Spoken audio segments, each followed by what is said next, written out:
Hi guys, it's Caitlin, and today I am here to talk about episode 3 of Shadowhunters on Freeform.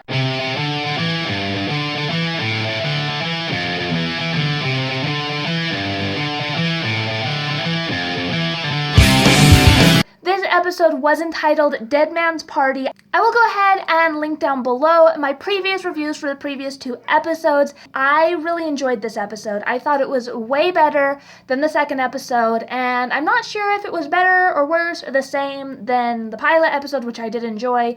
But overall, I'd say this was a decent episode. I'd give it 3.5, maybe 4 stars out of 5. And that is viewing this as a reinterpretation of the source material, the Shadowhunters Chronicles, the Mortal Instruments series, and not as a direct adaptation. So just a quick recap. Episode 2 ended with Simon being kidnapped by vampires and the Shadowhunters and Clary being informed that they had only a certain period of time to bring them the mortal cup or else Simon would die, and they said they couldn't do anything because the vampires were not violating the accord. So this episode starts off as Clary, Jace, Isabel, and Alec go back to the Institute to kind of make a plan and figure out how to rescue Simon. They start discussing, well, okay, the vampires are violating the accords because the Shadowhunters are here to protect mundanes. Simon is a mundane.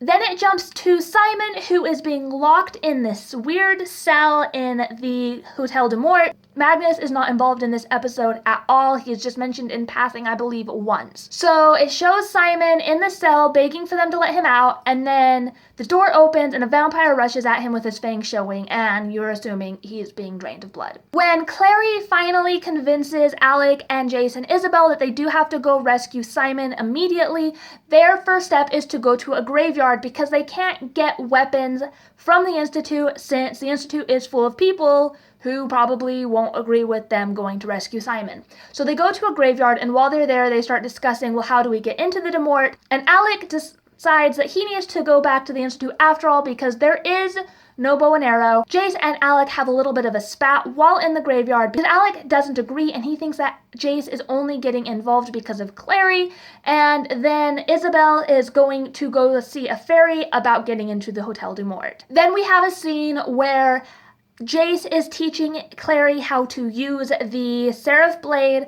Then we have a scene where we see Izzy go meet Meliorn, who is really kind of creepy to me and not attractive, and she bangs him in exchange for some information on how to get into the Hotel de Mort because Meliorn is apparently also banging Camille, the leader of the vampires living in the Hotel de Mort.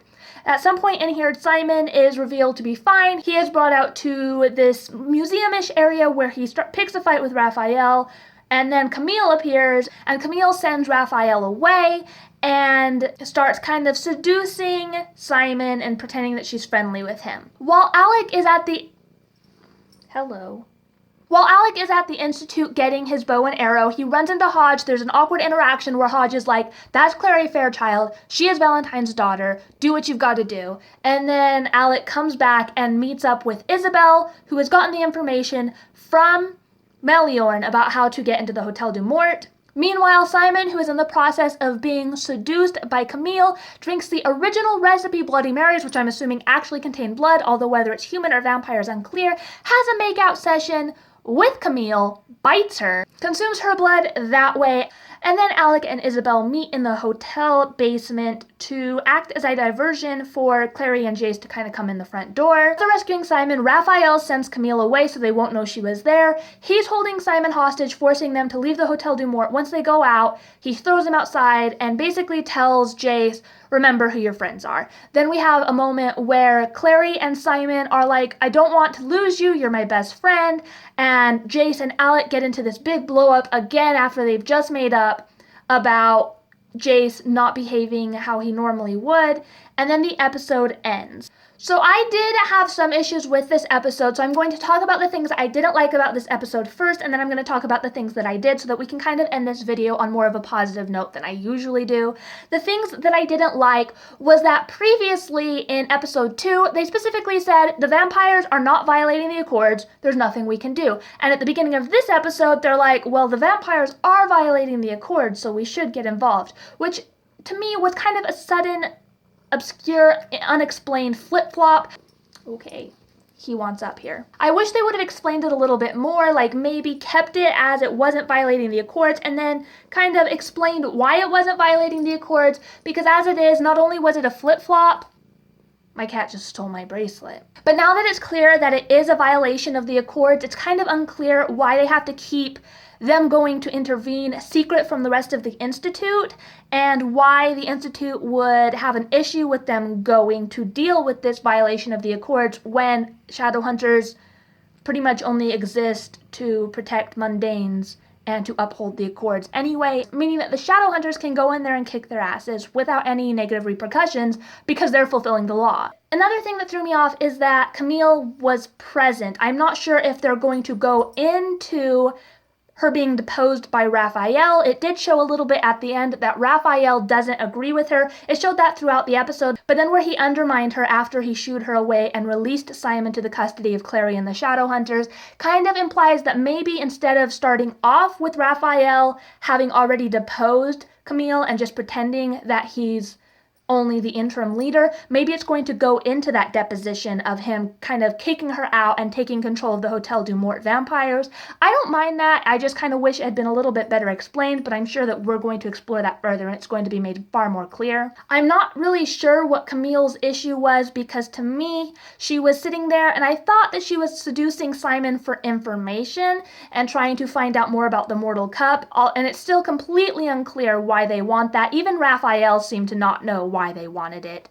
And once she figured out that Simon didn't know and Clary didn't know, and she realized that Magnus Bane had to have erased Clary's memories, it kind of seemed a bit weird to me that she continued to keep Simon there, that she didn't turn him completely or release him or kill him, that she continued to kind of have makeout sessions with him, let him drink blood, try to turn him. I'm not sure if she's planning to sabotage Clary in some way, but that'll be an interesting thing to get into. I'm just, like I said, a little bit thrown off by Camille. I was really, really hoping that they would keep her a little bit more true to who she was, because right now it seemed very Vampire Diaries-ish to me, and that was my issue with it. Honestly, part of it, I think, was the fact that they act just like Elena and Stefan and Damon from the Vampire Diaries, at least Camille did, but also because she was blonde, and part of me has always imagined her as Darla, early 1800s from Buffy the Vampire Slayer. I'm kind of unclear also what is going on with Raphael at this moment, but I'm assuming that it is going to go into him deposing her,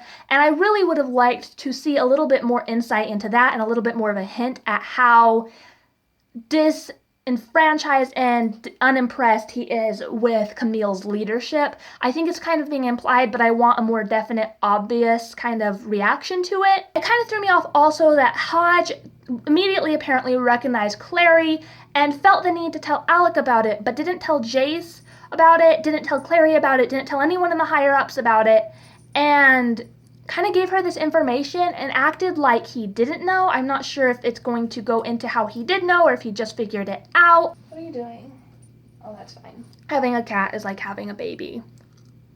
They're always sticking weird things in their mouths. Another thing that really threw me off was Jace and Clary's interactions make me so uncomfortable because, like, I don't know, it's just like this awkwardness, and it's like this awkward intimacy and inappropriate interactions that are just kind of weird to me. When he's teaching her how to use the Seraph blade, and he's just like pressed up against her, and they're just like talking in really low voices, and he obviously lets go of her, and then she makes the move to try to use the Seraph blade, and it works, and she's like, what will happen if you're not with me? And he's like, I wasn't with you. And she's like, basically is like this, don't ever leave me. And he's like, I'll always be there for you. I mean, we'll always be there for you. And then they have an awkward almost kiss, and then it's just like a breakup.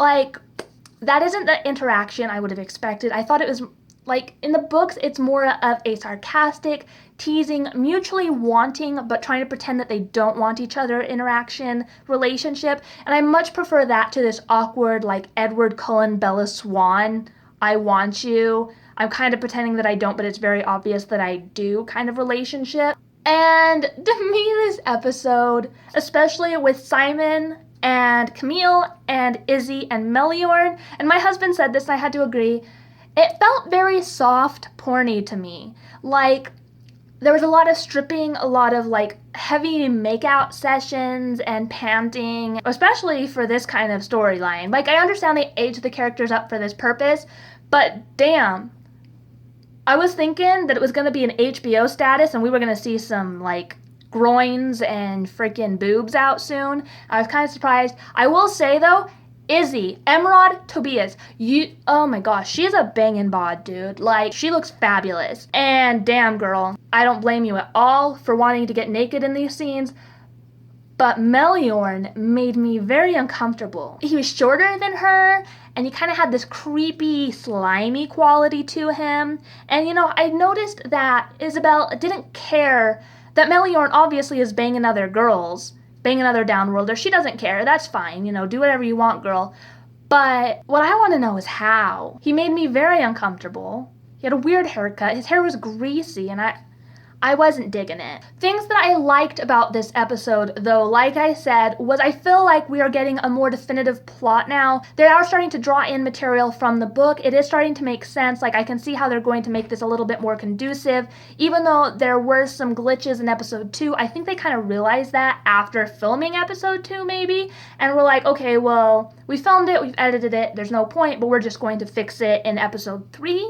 And that's my guess as to that. If they keep up with this level of quality and behavior and kind of staying consistent to at least the general rules of the Shadowhunter world as outlined in the books, then I think that we will have a much more positive experience. Like I said, I really enjoyed this episode a lot more than I did the previous episode.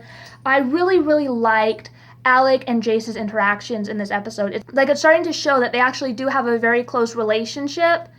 Although the way they explained Parabatai made it sound super lame. They kind of implied awkward intimacy between the two of them that made Parabatai sound so much less badass than it actually is. I did appreciate that it did show that they did have a previously existing very, very powerful, good relationship, and that now that Clary is there, it's starting to undermine it and cause issues.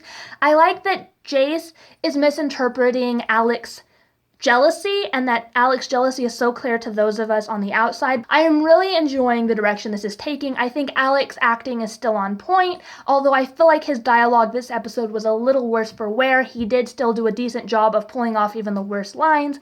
I really have been liking those blow-ups. I've been liking watching his emotions play out. I like Isabel's relationship with all of the characters. I am a bit thrown off by Isabel's choices of clothing.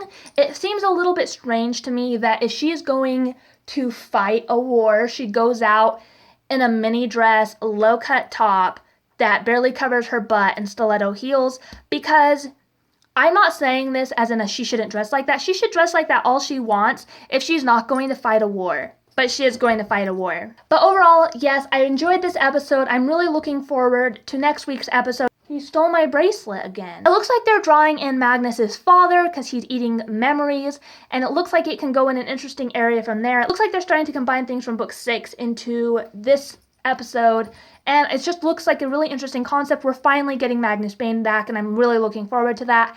And like I said, overall, I enjoyed this episode. It's starting to get back on track, and I'm starting to feel optimistic for next week's episode. So that was everything I thought of episode 3 of the Shadowhunters TV show. Go ahead and comment down below. Let me know what you thought of the episode, if you liked it, if you disliked it, what you liked about it, what you disliked about it, if you agree with my assessments, if you disagree, if you think I missed anything. Go ahead and let me know. Hit like if you like this video, hit subscribe if you really liked it, and I will talk to you guys next time. Thank you guys so much for watching. Bye.